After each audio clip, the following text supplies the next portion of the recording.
Magandang hapon sa inyong lahat. Ako si Abul Khair Misbah at tatalakayin natin ngayon ang El Filibusterismo, Kabanata 5 at 6 na isinulat ni Dr. Jose Rizal. Ang El Filibusterismo ay isang nobelang isinulat ng pambansang bayani ng Pilipinas na si Jose Rizal.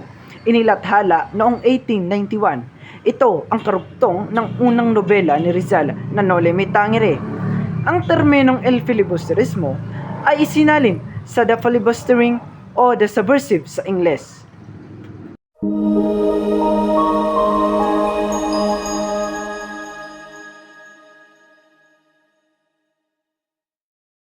Unahin natin ang mga tauhan sa Kabanata 5 at 6. Sa Kabanata 5 ng El Filibusterismo, ang mga tauhan na nangunguna ay ang mga sumusunod. Basilio, ang protagonist ng nobela at isang dating karakter mula sa Noli Me Tangere. Siya ay isang estudyante ng medisina at anak ng mag-aalahas na ginahasa at pinatay ng mga gwardya sibil. Siya ay isang simbolo ng paghiganti at pag-asa.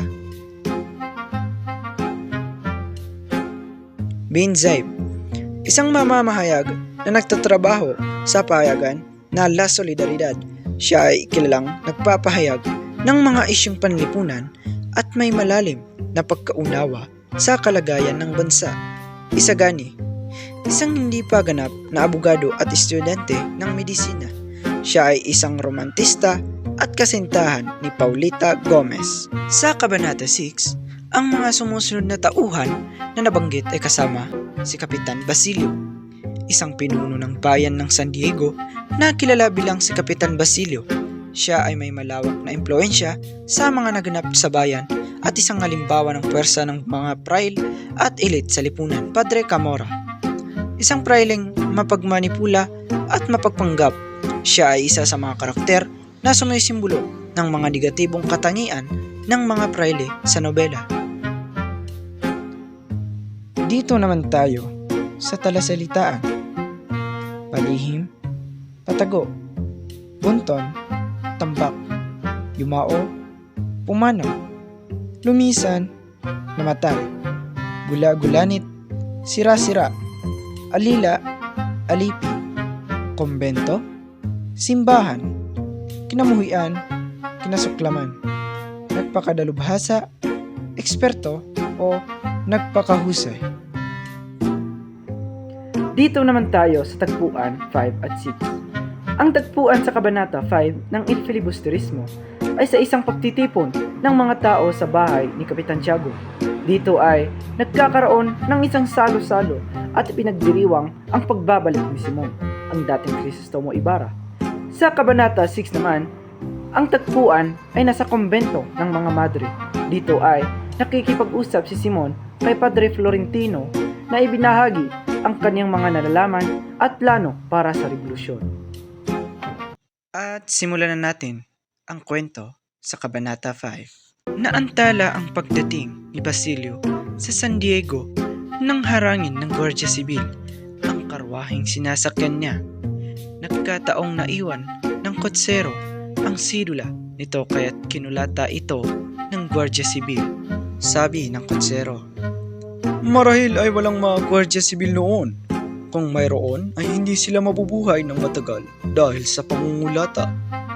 Habang naglalakbay, pinahinto ng mga Guardia Sibil ang kotsero dahil walang ilaw ang karwahe. Bawal iyon sa batas. Nakiusap ang kotsero ngunit hindi siya pinagbigyan. Ipipilit siya sa bilangguan. Nakauwi si Basilio sa bahay na kanyang tinutuluyan. Bahay iyon ni Kapitan Tiago na tinitirahan ng isang katiwala. Ibinalita sa kanya ng katiwala ang pagkakadakip kay Kabesang Tales. Dahil sa balitang iyon ay nawalan siya ng ganang kumain. Dito naman tayo sa Kabanata 6. Ginising si Basilio ng repeke ng kampana para sa Misa di Gallo. Palihim siyang nanaog ng bahay at tumungo sa gubat na kinahihimlayan ng kanyang ina. Nasa paanan nito ng malaking puno ng balete habang nasa puntod. Naaala ni Basilio ang kanyang mga nagdaanang hirap sa mga nagdaang panahon. Nang mamatay ang kanyang ina, nilisan niya ang San Diego upang magpaalila at makapag-aral sa Maynila. Ngunit maraming beses siyang nabigo. Mabuti na lamang at natagpuan niya si Kapitan Tiago na taga San Diego rin. Kinuha siyang utusan at pinayagang makapag-aral sa San Juan de Letran. Sa kabila ng pang-aalipusta ng ibang tao sa kanyang payak na pananamit, nagtapos siyang may markang sobresaliente at mga medalya. Inilipat siya ni Kapitan Tiago sa Ateneo Municipal kung saan nag-aaral siya ng pagkabatsilyer at pinuri ng kanyang mga propesor. 2 buwan na lamang matatapos na niya ang medisina. Mapapakasalan na rin niya si Julie.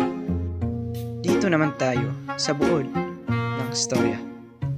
Sa Kabanata 5 ng El Filibusterismo na pinamagatang sa bahay ng mga mag-aaral, pinapakita ni si Rizal ang mga suliranin at kasagiman na nagaganap sa mundong akademiko. Nilalabanan ni Crisostomo Ibarra ang kawalang katarungang nagaganap sa paaralan, lalong-lalo na ang pagsasamantala sa mga mag-aaral. Sa Kabanata 6 naman na pinamagatang mga alamat, pinapakita ni Rizal ang kahalagahan ng pagpapahalaga sa sariling kultura at pag-ukit ng kanilang mga alamat. Sa pamamagitan ng mga alamat, pinapakita ang kagandahan ng Pilipinas, ang pagmamahal sa kalikasan at ang kawalang katarungan na natatanggap ng mga Pilipino mula sa mga dayuhan.